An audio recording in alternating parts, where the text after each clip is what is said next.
Hi friends, welcome back to Raj with Lakshmi official. இன்னைக்கு என்ன recipe செய்ய போறோம்னு பாக்குறீங்களா? புளிச்சக்கீரை தொக்கு தான் செய்ய போறோம். எப்படி செய்யலாம்னு பார்க்கலாமா? வாங்க வீடியோக்குள்ள போலாம்.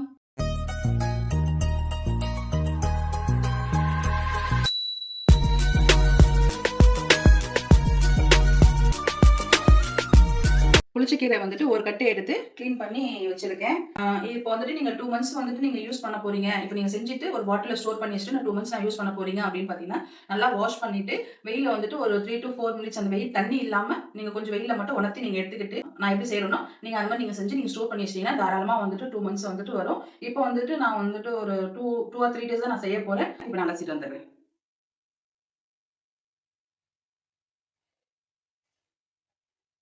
புளிச்சக்கீரை உடம்புக்கு ரொம்ப பெனிஃபிட் இது.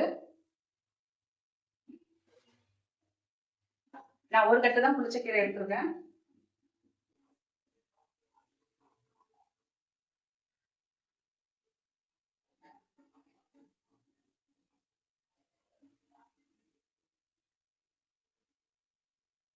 எண்ணெய் சட்டி ஹீட் ஆகட்டும். இப்போ நான் வாஷ் பண்ணி முடிஞ்ச அளவுக்கு தண்ணி இல்லாம நான் ட்ரையா நான் கீரை நான் எடுத்து வச்சிருக்கேன் நானு. இப்போ நான் செய்யறது இந்த மாதிரி நான் அலசிட்டு தண்ணி ஃபுல்லா ட்ரையா இல்லாம நான் எடுத்து வச்சிருக்க மாதிரி நீங்க செஞ்சீங்கன்னா தாராளமா ஒரு வாரத்துக்கு யூஸ் பண்ணிக்கலாம். நீங்க 1 or 2 மந்த்ஸ் நீங்க யூஸ் பண்ண போறீங்க அப்படின்னா நான் ஃபர்ஸ்ட் நான் சொன்ன பாத்தீங்களா, வெயில நல்லா அலசிட்டு கொஞ்சம் வெயில தண்ணி மட்டும் ட்ரை ஆனதுக்கு அப்புறம் நீங்க எடுத்துருங்க. ரொம்ப நேரம் விட்டீங்கன்னா கீரை ஒரு மாதிரி ரொம்ப வதங்கின மாதிரி இருக்கும், டேஸ்டும் இருக்காது. அந்த தண்ணி பதம் இல்லாம உடனே நீங்க வெயில காய வச்சு உடனே நீங்க எடுத்துட்டு நீங்க நான் எப்படி செய்யறேன்னா நீங்க அதே மாதிரி நீங்க செஞ்சீங்கன்னா தாராளமா 2 மந்த்ஸ் வரைக்கும் யூஸ் பண்ணிக்கலாம். எண்ணெய் ஊத்திக்கலாம். எண்ணெய் ஹீட் ஆயிடுச்சு. இப்போ நம்ம க்ளீன் பண்ணி வச்சிருக்க கீரையை நம்ம போட்டுடலாம்.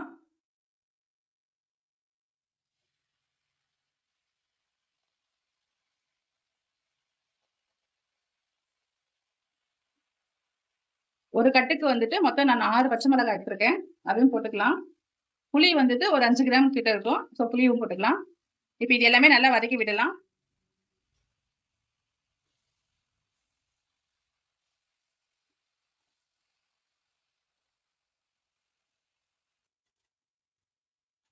இப்போ இது நல்லா வதங்கி வரட்டும். உப்பு கொஞ்சம் போட்டுக்கலாம். பத்தலைன்னா நம்ம அதுக்கப்புறமா கூட போட்டுக்கலாம். இப்போ கீரை பாருங்க நல்லா வதங்கிடுச்சு. இப்போ நம்ம இதை நல்லா ஆற விட்டுட்டு மிக்சியில் கிரைண்ட் பண்ணிக்கலாம். நம்ம கீரை அரைச்சி எடுத்துட்டோம். நம்ம இப்போ இதுக்கு தாளிப்பு கொடுத்துடலாம். நம்ம எண்ணெய் ஊற்றிக்கலாம். கடுகு போட்டுக்கலாம்.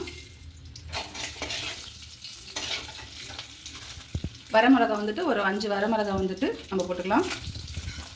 ஒரு 3 பல்லு பூண்டு சும்மா லைட்டாக தட்டி போட்டுக்கலாம். இது எல்லாமே நல்லா வதக்கிக்கலாம் எண்ணெயிலே. இப்போ நம்ம அரைச்சி வச்சிருக்க புளிச்சக்கீரையை போட்டுக்கலாம்.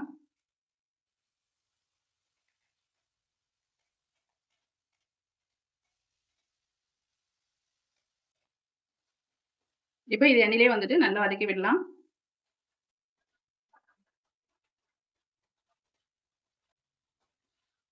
ஸோ புளிச்சக்கீரை ரெடி ஆயிடுச்சு. நீங்க இதே மாதிரி நீங்க செஞ்சு வச்சுட்டு நீங்க ஸ்டோர் பண்ணி நீங்க வச்சுக்கிட்டீங்கன்னா சில பேருக்கு வெங்காயோட ஃபிளேவர் ரொம்ப பிடிக்கும். அந்த மாதிரி டைம்ல எல்லாம் நீங்க என்ன பண்ணுங்க, தாளிப்பு கடாயில எடுத்துட்டு ஒரு சின்னதா எண்ணெய் ஊற்றி கடுகு போட்டு உங்களுக்கு எந்த அளவுக்கு வெங்காயம் வேணுமோ அந்த அளவுக்கு வெங்காயம் போட்டு நல்லா வதக்கிட்டு இந்த பேஸ்ட் எடுத்துட்டு நீங்க அதில் போட்டு மிக்ஸ் பண்ணிட்டு கூட நீங்க சூடாக கூட நீங்க சாப்பிடலாம். ஏன்னா அப்போ ஃப்ரெஷ்ஷா நம்ம செஞ்ச மாதிரியும் இருக்கும். அந்த மாதிரி நீங்க ட்ரை பண்ணி பாருங்க. இந்த மாதிரி ஸ்டோர் பண்ணி வச்சுட்டு உங்களுக்கு வேணும்னா வெங்காயம் ஃபிளேவர் வேணும்னா அப்படி இருக்கவங்க நீங்க அந்த மாதிரி நீங்க செஞ்சு பார்த்துட்டு மறக்காம ட்ரை பண்ணிட்டு கமெண்ட் பாக்ஸ்ல கமெண்ட் பண்ணுங்க. ஸோ சூப்பரா புளிச்சக்கீரை ரெடி ஆயிடுச்சு. தாராளமா 2 மாசம் வரைக்குமே நம்ம ஸ்டோர் பண்ணி வச்சுட்டு நம்ம யூஸ் பண்ணிக்கலாம். நம்ம இந்த ரெசிபி புளிச்சக்கீரை நீங்களும் செஞ்சு பார்த்துட்டு மறக்காம கமெண்ட் பாக்ஸ்ல கமெண்ட் பண்ணுங்க.